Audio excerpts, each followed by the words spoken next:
so quiet.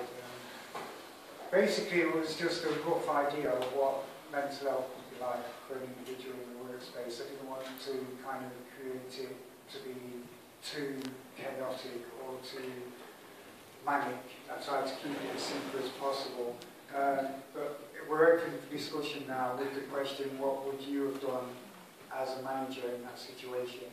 Whether you wouldn't have, like I did, phone an ambulance, whether you'd have been more interactive to try and deal with the problem themselves, or and anyway, that's the question, and if anyone's got any suggestions, then it's open. Let's see if the personnel manager could help in any way first. Could it maybe that you could reduce the amount of hours for that person if you're hearing voices rapidly in that lot? It may be caused by... So, what approach would you have done if you was me as a manager? Right. Would you have... I'd confer with the actual personnel manager, right, and discuss the issue first, and then I'd ask the doctor to get involved.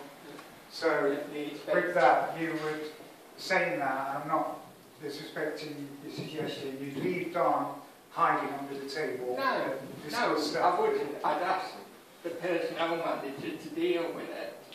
Right. I know about this because I've actually been in the same situation just up the road there, because they didn't do that with me. So I know for a fact that the personnel manager should have been a bit more sympathetic than what I got, rather than the manager just asking me. Been more of a sympathetic hero to try and find out what was wrong with Don. Yeah, because it might have been... Like it's on a confidential file, I mean? Yeah, I mean, it's generally, if it is relating to personnel, it is supposed to be confidential to you and to the staff member and the personnel. So you think more of a personal kind of consultation first before the medical services? Yeah, because I mean, it's a bit, I mean, I know it seems a bit of a steady approach, but you don't automatically assume that somebody's hearing voices straight away. Well, no. When they might be just in such a frantic state or doing things. Thanks, Neil. Christian? Yeah, I agree with Neil that ultimately on the personnel file that they should, I think rather than actually calling in medical services first, they should have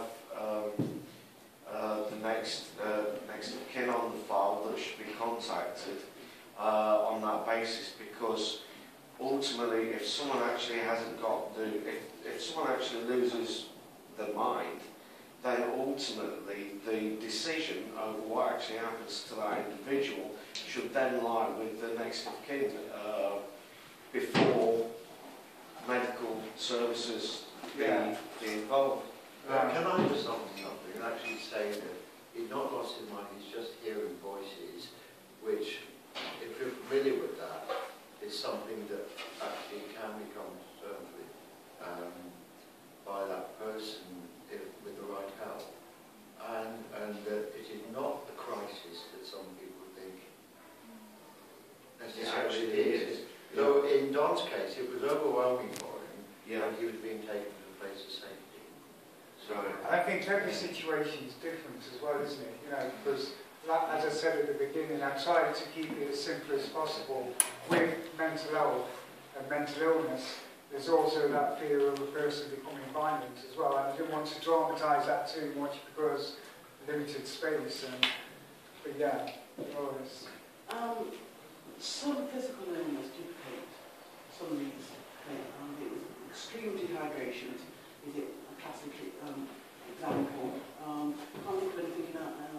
But there's an assumption. But it's not straight away an assumption. It's just it's a mental illness. Could be something else. As you said that the person was saying on is a medical file. There could be something complication. Could have been. I know something's wrong with him. Going to diabetic coma or things like that. All sorts of things that can be associated with You see a lot of people tend not to disclose mental illness when they're going for a job interview because of that stigma. So if